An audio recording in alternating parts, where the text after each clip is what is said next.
Hello, I'm going to be analyzing one of my blueprints runs. This is going to be an analysis of the Bequest percent world record, which is the category for reaching room 46 as fast as possible without using any major glitches, which is basically just going out of bounds. So no going out of bounds, everything else is fair game. And this is going to be an analysis video as opposed to a post commentary run, so I'm going to be pausing the run a lot and talking about what's happening, what didn't happen, what could have happened, and just trying to describe the entire strategy and what was going in my head when I was doing this. So like this is a 9-minute run, and the idea is that this video is probably going to be like 46. That's kind of the plan. So yeah, let's get into it. So you have to pick up the blueprint, of course, to start the run, and then you draft the first rooms, and the first set of rooms is always going to have this 3-bedroom closet hallway, and it's always in the same spot, so you can, if you already know what you're going to pick, which you are going to know, you can just pick the same spot immediately, and you don't even need to look at what's happening, which is why the first draft you can just do it very quickly. Now, it's very important here to talk about the different closets, because there are 9. The closet, when you draft it as the first room, will always have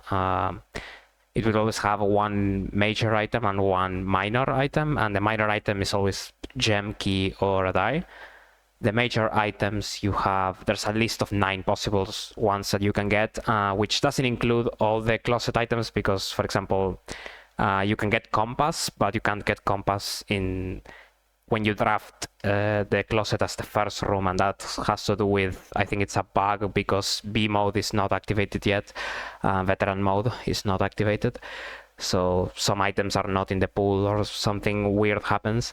But basically there are 9 possible items that you can get in the closet, and if you're doing a normal day 1 run, like a slow run, as I like to call it, like you're just trying to get the trophy, I always recommend for people that they don't reset these closet items, because you can really just play any of them. They are all good in their own regards, even if some of them are a little bit better than others. You should not be resetting any of them. In a speedrun, however, the closet item that you get is very important, and it should determine, like a lot of them should just be immediately reset. So there are 2 of the 9 closet items that are the ones that I play, at least personally, when I'm going for, at least when I was going for world record, and this is not one of them, and I'm going to explain why I continued this. But basically the 2 closet items that are the best for a speedrun context are the silver key is one of them, and you want the silver key because it's there's a trick that you can do later where if you use silver key, because the silver key spawns rooms with as many doors as possible, if you use the silver key on the edge of the house, whether it's on rank 9 or whether it's on one of the east or west wings, because it's on the edge of the map, you cannot get 4-door rooms, so you only get given 3-door rooms specifically, and you can use this to manipulate the pool to spawn the pool room. So basically it will pick from a bunch of 3-door gem costing rooms, because usually it has to pick at least one of the rooms that cost gems, and there are only like 4 of them. It's like drawing room, courtyard, and security, but security you can already draft before that, courtyard and drawing room as well, so a lot of them will not even be in the pool, and then you have to compete with aquarium, and boiler room isn't even in the draft pool a lot of the time because of orientation. So basically you can use the silver key to force pool to spawn. Pool is one of the win conditions, because pool and pump room, the fastest route to beat day 1, the fastest one is to use the boat. So it's always going to be, you use tomb for minecart access, and then you use boat for gear side access, which is why the sledgehammer is not one of the good items. It's a good item if you're doing a normal day 1 run, but in a speed run the sledgehammer is not something that I usually play. It was the item used in the old world record, because you can do like power hammer weight room routes, but the basement routes are slower than boat routes. It's like about a 1 minute difference, maybe more even. It's like 80-second difference or something. So usually you want to go for, with how optimized the world record is already, you want to go for both runs usually. The second good item to get from the closet is running shoes, and the reason is very simple. Running shoes actually increase your movement speed, which is not its main effect. Its main effect is supposed to be saving your steps, but you actually do get an increased, I don't know if it's movement speed in general or just running speed, but you do get more movement speed. And if you have the running shoes from the start, you actually save like 30 seconds maybe across the entire run. The problem with that, of course, is you have an item that doesn't help you to beat the run because saving steps is completely irrelevant. So this closet that I have here is one I'm not supposed to play, so I'm supposed to reset. But what happened here is this run happened after a long session of me. I was playing. I was grinding for a very long time this day. It was close to the new year as well, and I was kind of. If you ever watch someone stream runs, or if you did speed runs yourself, you know there's a point where the runner just wants to say, screw everything, I want to finish a run, and this was this run, and that's why I end up taking this closet. Having a die as the minor item is probably the best one, but I should not be continuing Sledgehammer run, but I did in this case. And the closet always goes north. It goes to in the north of the entrance hall because it allows for. You want to put a dead end in the middle, and then you can split the path to a path to the right and a path to the left. And then now I'm continuing to the east wing because I want to farm in the east wing and eventually just dead end this path so I can come back and build my main path throughout the west wing. And this is important because garage is on the west wing, so the route is already like planning ahead for garage to be closer to the antechamber when I'm backtracking, and also just for general convenience, it's better to do it this way. Saves you steps and saves you time, especially. So here I take parlor over pantry because of having gems early is very good. And for this puzzle, there are on day one there are 14, I think. I think it's 14. There are 14 different combinations that you can get on the boxes, and once you played enough, the moment I see this box here, it says all 3 boxes contain gems. I basically can already remember which one has the gems. So I think I look at this one that says this box contains the gems, and I already know it's black. And this is pretty good RNG because it's like the one that's closest to the door. And the orientation of the room matters because like the wind-up key is on the far side of when I enter the room, is over here. So as I run to the wind-up key, I can read I can read what's on the boxes as I'm running, and then I can just come back and I already know which one to open.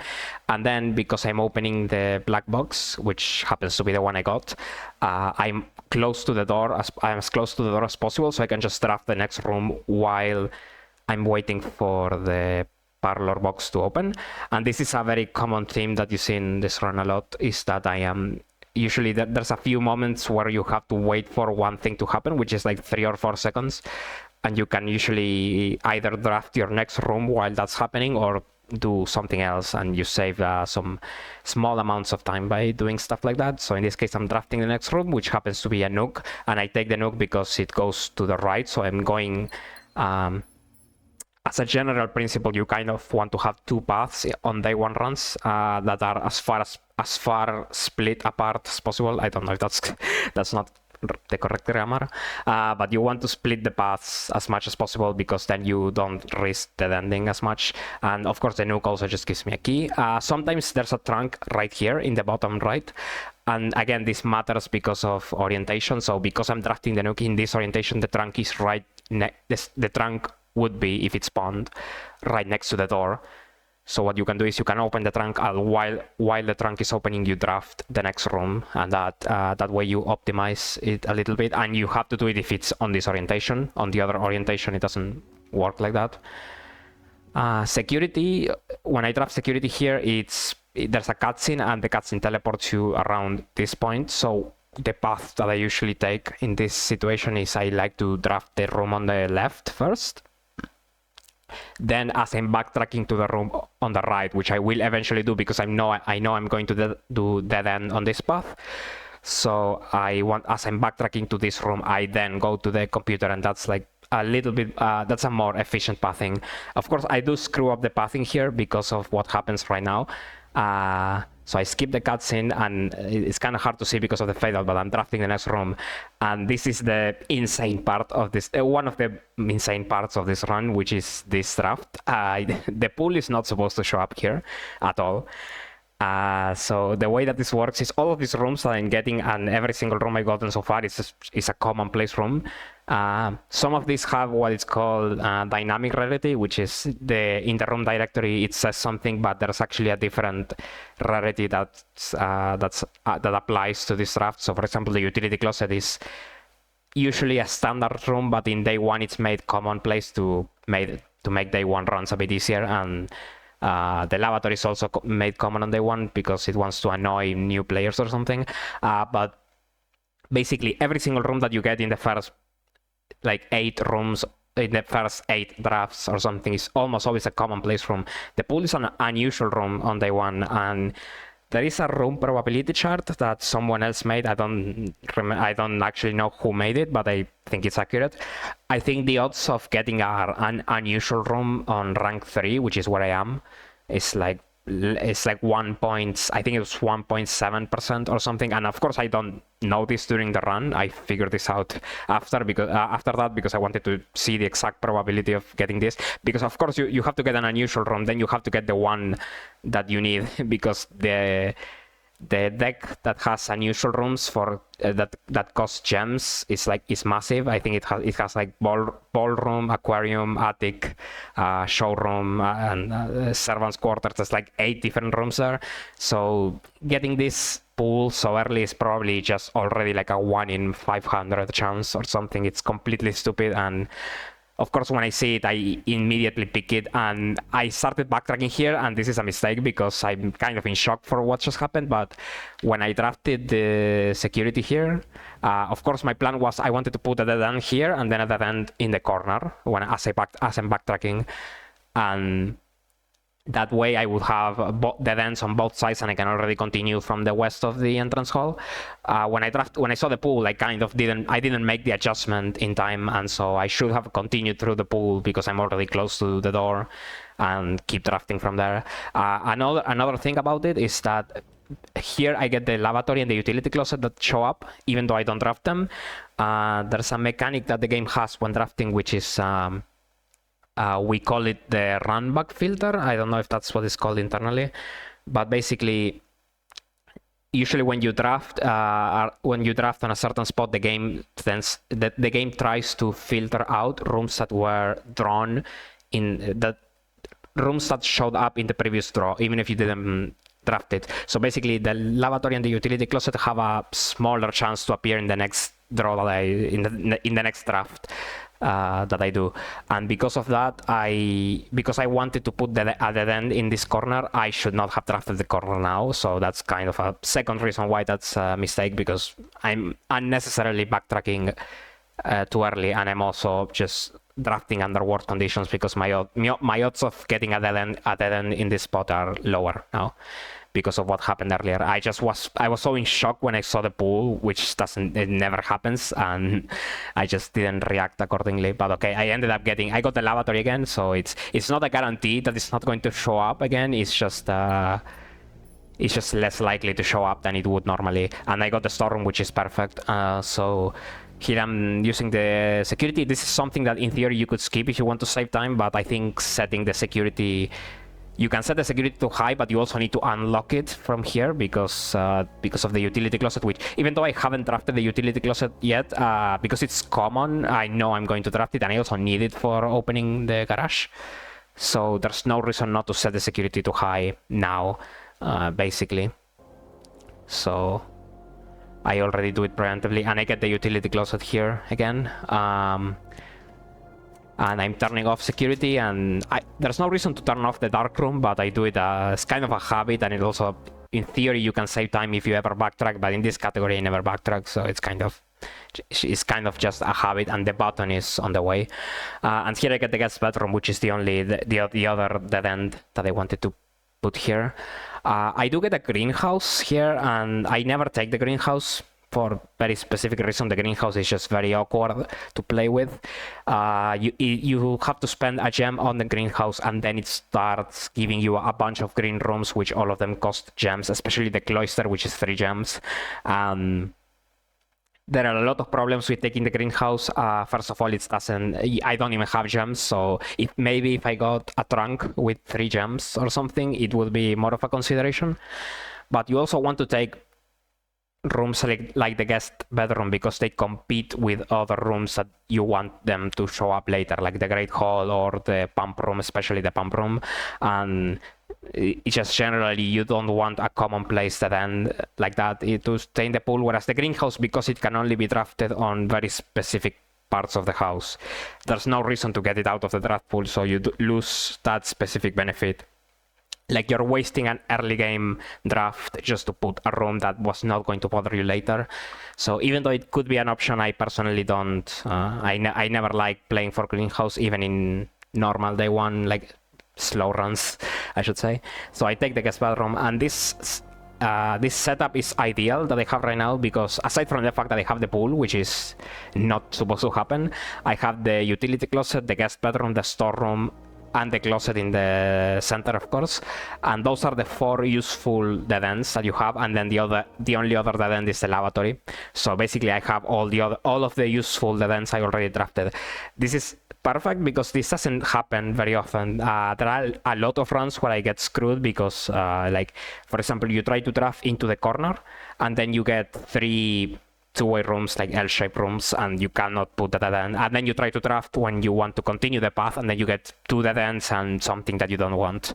So it's very easy to just not get the dead ends on the right spots. And so this run is already amazing, both because I have the pool, but also because I have all of the useful dead ends in place. I also got a gem from the guest bedroom, which sometimes you get screwed and you don't get a good item there. I also have a sledgehammer, I have a die. Like, this is already going extremely well at this point. And of course the pool. Here, if I was slow running, corridor is the best pick by far, because you really want to reach the corner of the house. And you want to reach the corner of the house because you want to fill the house as much as possible, and reaching the corner can sometimes be hard. And if you take billiards, you have a higher chance of dead ending, because you might get a bunch of rooms that go to the right and you can't go into the west wing. Because I'm doing a very risky run with the speed run, I'm taking the billiards room, because first of all, I want to save the corridor for later, because saving a key from the corridor could be very valuable, because I'm taking a very risky route. I'm not going to have as many keys, and I also might need great halls, so saving the corridor is good in that way. And also, because I take the billiards room so early, I can actually know what's in the billiards room, and this is usually where your win condition, at least your antechamber lever, usually comes from here. Like, it's either going to be the secret garden or the silver key, so I have like a 50% chance of just getting my antechamber lever from here, which is what I'm really hoping for. In this puzzle, I'm not relying as much on memorization as I did with the logic puzzles in the parlor. This one is more, for me at least, is more of a pattern recognition thing. Like, like usually when if I see the blue here and the yellow here, I think because I've done it so many times, a part of my brain probably recognizes that the answer should be 1 before I even look at the numbers, and that's kind of what I'm going for. Usually the part that takes the longest time is identifying where the result is in the dartboard, like the 1 being up here. This dartboard does reflect a real life dartboard, but I don't play darts, so it's not very. I had to get used to it from blueprints. Maybe if you know about it more, you can do it faster. But I still do it pretty quickly. And one thing that this has is, when you are doing the dartboard puzzle, you can actually, if you're playing on keyboard and mouse, you can press escape on the keyboard, and you can actually leave the puzzle, and it allows you to leave and return to it later if you want to. I guess it's in case you want to read the rules or something. But there's actually a way to exploit this, because when you finish the puzzle, which is here I do the last click, and usually you have to wait for the dartboard to raise before you can actually pick up the rewards behind it. the rewards only spawn in when you finish the puzzle, but you can't actually pick them up through the dartboard until it finishes rising. However, if you can still quit the puzzle and you can regain movement of Simon by doing that a bit earlier than you are intended to. And the idea is that the dartboard itself prevents you from picking up items through it, but most walls in this game don't actually prevent you from doing that. So you can actually, by leaving the puzzle earlier, you can regain control. And if you go to this wall on the left, you can actually pick up the reward through the wall. And this is a minor trick that you see in, at least in all of my runs, I do it. I've already have it ingrained that this is the way I solve the dartboard puzzle in every playthrough, I guess. And there are not that many situations where you can grab items through the wall like this, but this happens to be one of them. In theory, I think every wall you can do it, but it's just not. Most of the time, the item is too far away, so you can't do it. And here I get a silver key, which usually, again, silver key in day one runs means pool. I already have a pool, so in this case, it's going to be Great Hall, possibly Mechanarium, but almost surely Great Hall. So if I got Secret Garden Key, that would be more consistent a more consistent way to get into the antechamber. So that's the one I was hoping for, because at this point I'm already thinking like my pace is insane. I just want to make sure I finish the run quickly, of course, but I just want to guarantee a finish. But Silver Key, having the Great Hall is a bit faster than having the Secret Garden, because the Secret Garden itself is kind of slow, because you have to do the weather vanes in the Secret Garden, and it takes a good 20 seconds, I think. So this is not as safe as having the Secret Garden, but it could potentially lead to something very fast. Here I have to take the den. It's the only room that continues. And this is another case where the orientation of the room matters, because I get a trunk here. And if I had to draft from this door here, I can open the trunk, and while I'm waiting for the trunk, I draft my next room, like I've been saying. Here you can actually do something cool as well, because you can open the trunk and you can actually pick up the gem through here. And this is a strat that I learned like a year ago from another runner who found this out. I don't know who exactly found it out, but I saw it from a very old run, and I do it. And here I get dice and coin, which is the best thing you can get from trunks, just getting more dice, because you need rerolls for making sure you don't get screwed later. Because I already have a die in my inventory, because I got it from the closet, I don't get an animation, because usually the first time you pick up dice, you get there's like an animation where it shows you what the dice actually do and what you can use them for. In this case, I don't get the animation, and if I was getting the animation, it's important to pick up it's not important, but it saves time to pick up the coins first and then the dice, because if you pick up the dice first and you get the animation, then you can still move, but the game locks you out of picking up another item for about a second. So it's a small optimization to pick up the small item first, and the big item, this is not a big item, but the dice happens to be one item that has such an animation. This usually happens in the closet if you get a gem or a key instead of a die, where you want to pick up the gem or the key first and then the major item, and that's slightly faster as well. It's like a 1 second thingy. So in this case it doesn't matter, but I wanted to mention it. So okay, here I get a bedroom. The bedroom always has a trunk on day one, no matter where you draft it. In very old patches, we used to have it used to be the case that you only get the trunk if you draft bedroom as the very first room. And for that reason, if you watch very old runs, they used to do, I used to do as well, bedroom starts, because that was the meta because of this trunk that happens. But now the trunk happens anywhere. So you can just draft the bedroom whenever you want. And this is another case where, because I'm drafting from this side, I can open the trunk and then open the door. If you draft from the other side, I think it's no longer worth it. But maybe it is. I think it's close. I know Gelly does it, but I'm not 100% sure if it saves time. So here I'm drafting my next room, and this is kind of an unlucky draft because I cannot draft the corridor. Because right now I'm on rank 2 on the West Wing, and if I draft the corridor, I'm going to be drafting into rank 4 in the West Wing, and that's the first part of the That's the first square in the map where garage starts showing up. And the way that garage works is that the first time you draft into rank 4 on the West Wing, or any rank that's higher than rank 4, the very first time you have about an 80 or 85% chance to get garage offered.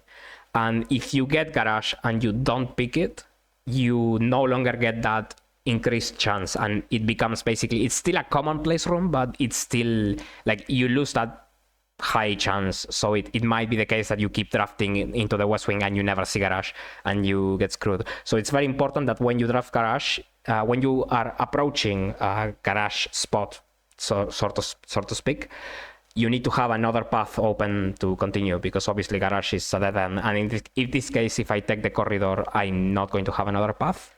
So I have to take observatory, which is bad because observatory doesn't give me anything. Here I get more dice. This is already in the territory of this is stupidly lucky, and I should not. Why does this run even exist? Because usually you struggle to even find one die, and here I have 5, which is completely ridiculous. So yeah, I skipped the observatory completely. If you have to solve the telescope, and then you only get 1 coin from it on day 1, so it's completely useless. So I'm not going to lose time doing it in a speedrun. This commissary is important because I have a sledgehammer, basically. There is a thing, the commissary has... the items that spawn in the commissary come in a fixed set. So basically the way it works is there are 7 possible combinations of items that you can get in the commissary. And 4 of them have I think it's like 4 of them have a shovel and 4 of them have a sledgehammer. And there's one of them, how do I explain this? Basically, if you have one of the items that should have spawned in the commissary, it basically invalidates the entire set of items. So for example, a set might be like magnifying glass, sledgehammer, running shoes, sleeping mask, something like that. So if you have one of them, because I have a sledgehammer, if the game tries to spawn that set of items, the entire set just becomes invalid, and the game has to pick another one, a completely new one. And most of the sets have shovel and sledgehammer. So because I have a sledgehammer, I know for a fact that I'm going to get one of the shovel ones. And the shovel ones, I happen to remember that the shovel ones, I think there are 4 of them, and 3 of them sell gems. I don't actually care about the shovel, but I know that because most of them sell gems, I can draft this commissary knowing that I think it's 3 of them have gems, so there's a 75% chance that I'm going to get gems in the commissary, and that's kind of something I remember. I think I routed it beforehand, that I know that if I have a sledgehammer, I should be prioritizing the commissary because I should be able to get gems in them. And here I do get the gems at the end. So at this point, I'm already thinking like with 4 gems, a decent number of keys, and a silver key, and especially the 5 dice plus the pool already drafted, I'm already thinking that this run has a very high chance of finishing, even though I haven't even touched... well, I have entered rank 4, I guess, but just barely. So here I get passageway and gym. I think both options are okay, but you have to split paths so that you can draft garage on the west side. That's the only important one. That's the only important thing. I picked the passageway. And here I get the garage finally. I also get the pump room, but again, the garage has the highest priority because if I don't draft garage here, I lose the increased chance for garage, so I have to take it. Usually it spawns in slot 3, but I guess in this case, because of duct draws, it put the laundry room in slot 3 instead. Doesn't really matter, just something I was mentioning it. This was, I think, this was the draft where I hesitated the most, because I was thinking if there's any value in keeping a path to the, like, opening a path into rank 4 into column 4, sorry, with the drawing room. The thing about the drawing room is that there is a safe in the drawing room. Minor spoiler, sorry, for if you just reach room 46, but there's a safe in the drawing room, and basically the safe, opening, you can actually get your gem rebated if you open the safe, but the problem is that opening the safe takes forever, especially in this room. All of the safes are very slow, but this one especially is very slow because of the whole, basically what you have to do in order to even uncover the safe. So I decided against it because if I take drawing room, I'm not going to get my gem back because I don't want to spend time on it. So I just take the lavatory out, and I still have another door here, of course. As I'm opening this door, I'm already like, usually what I do once I reach a certain rank is I click on the door and I instinctively click on this button, where this button is basically just, so I just use the key immediately.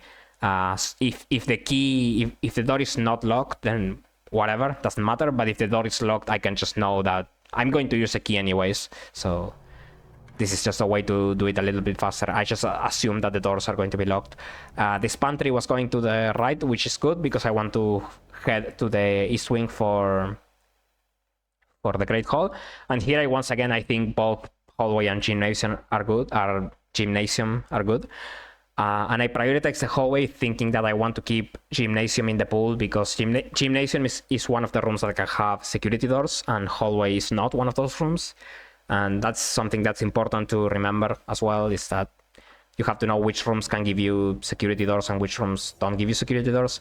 And the thing with security doors is that they are more likely to show up in higher ranks, slightly more likely. So I was thinking to save the gymnasium for later so I can potentially save more keys if I happen to come to be low on keys later, which is very likely given that I'm going for a Great Hall route here. That said, there was an option which, if I take gymnasium, I can get the running shoes in there, and that would have saved me a lot of time if I got them. But you're still relying on a random item spawn, and at this point my pace was already so good because of the pool I already have, and I'm probably going to draft an early pump room and everything, that I was thinking I just want to maximize my chances of finishing this round. So I took the hallway. I made a quick decision basically between the two that were basically the same, and I think that's the correct play. Just make a quick decision here. And as I'm drafting this, I'm thinking that because I just drafted pantry and I got 4 coins, I was thinking to go back to the commissary and buy another gem. But then I realized that because I get money from the tomb, as soon as I draft the tomb, I'm going to get money from the tomb. So I figured I can draft the pump room soon enough, probably, because I'm already getting standard rooms. Like here I get the gymnasium is one of the standard rooms in rarity, and the pump room is also standard, and I'm thinking that I'm already going to get standard rooms probably, so surely I'm going to get the pump room somewhat soonish. And when I go back to the tomb, I'm going to get money, and I can just buy, because I get 5 coins in the tomb, I can buy, I thought I could buy 3 gems, I can actually only buy 2 because I already bought all the gems. But yeah, I was thinking about going back, and in the end I decided against it. I decided to play a bit more aggressive here and just continue drafting. And here I get the perfect room, which is this pump room going north. And this is perfect because now I'm in column 4, which is where I want to be. For this puzzle, the initial configuration of the water levels is always the same, so the solution is going to be always the same.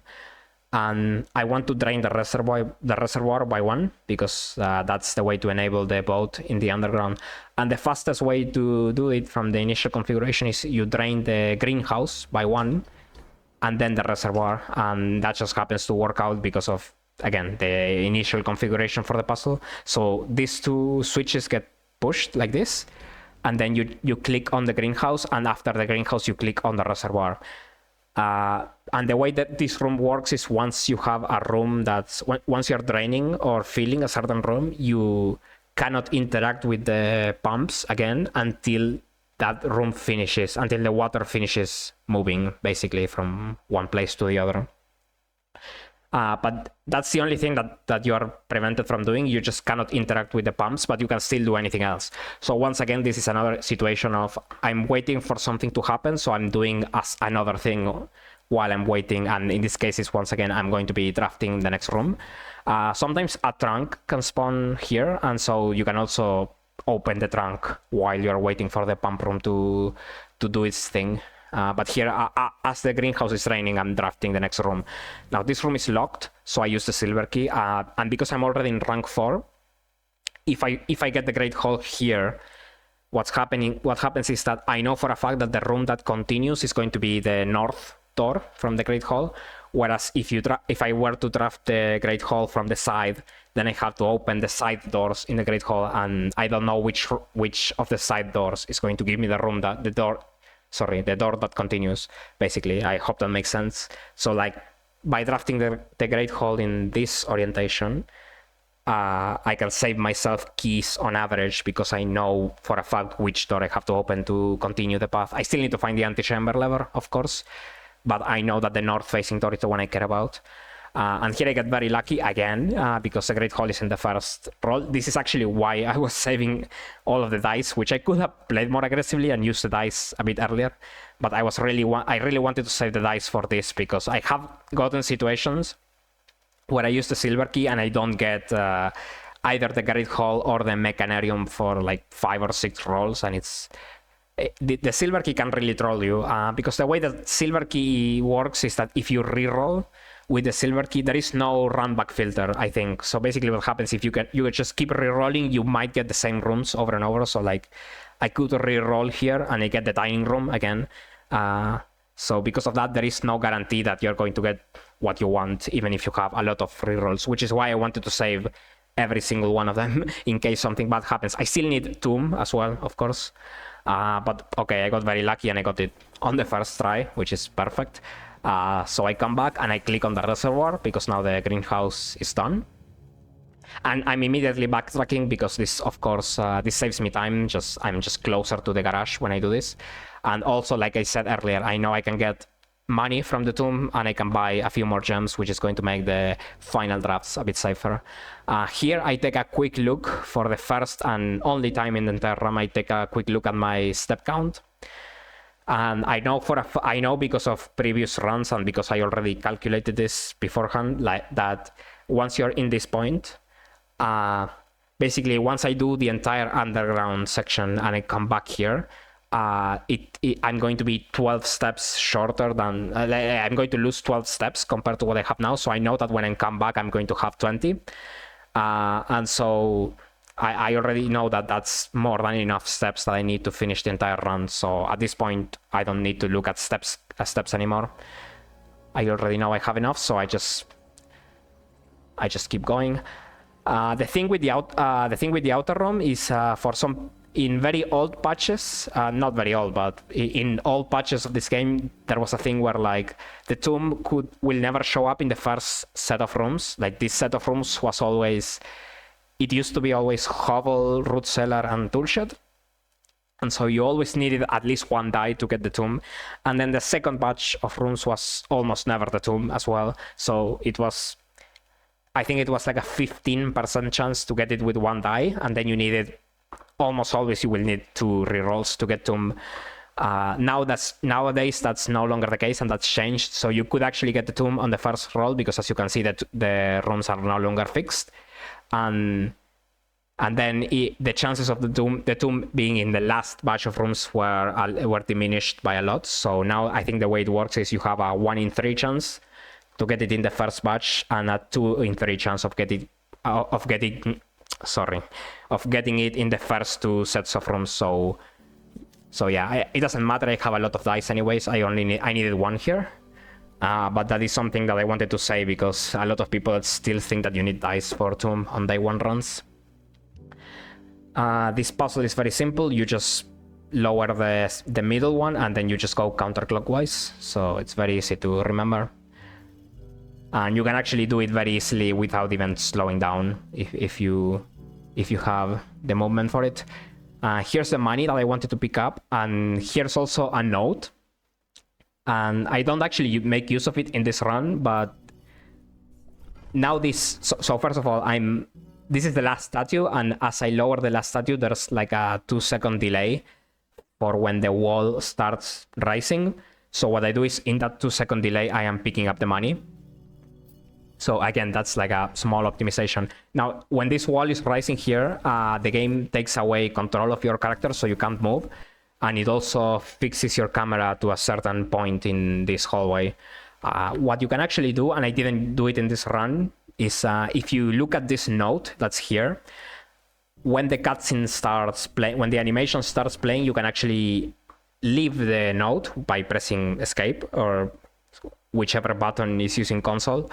You can leave the node menu, and then you actually regain control of Simon, which is not intended, of course. I don't use it in this run because when I found that exploit, I think it was a bit controversial of whether it should count as a glitch or not, because you're actually gaining control of Simon during what's kind of a cutscene. So it was a bit controversial, so I ended up not doing it. But you can theoretically regain movement a bit faster than intended, so you save like 2 seconds by doing that, possibly.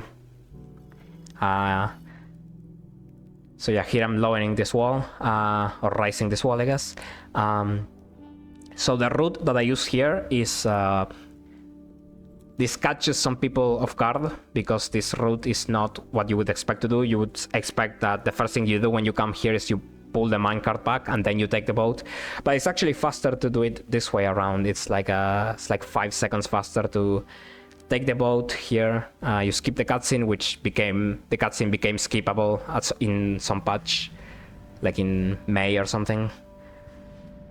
And then while you're on this side, you can rotate the gear for the first time, which is 4 rotations, and then you leave the cog in position so that you can enter from the other side of the minecart. So you actually don't need to touch the minecart at all if you're only going to enter the sanctum one time, which is what happens in the 1 runs. So, and doing it like this is slightly faster because of the fact that when you pull back the minecart, you are moving very slowly. So it's the same distance traveled in total, it's just that you run a bit faster because you're not pulling back the minecart. I'm explaining the route for people who are not used to the speedrun, but like this is always the same. I'm not really having to think about this in the run because we always do the exact same thing. And what I'm actually doing is I'm thinking about what I'm going to do inside the house when I come back, because I still have to keep drafting. So I still need to find the Great Hall lever. So even though I have an insane amount of resources for this point, like I have 4 dice, which is completely ridiculous, and I have a decent amount of keys. I'm going to have 3 gems once I buy from the commissary. I still need to be thinking while I'm doing this run. Also, I'm looking down here a bit because of I sometimes get lag in this part when I'm recording. I'm not sure why that happens.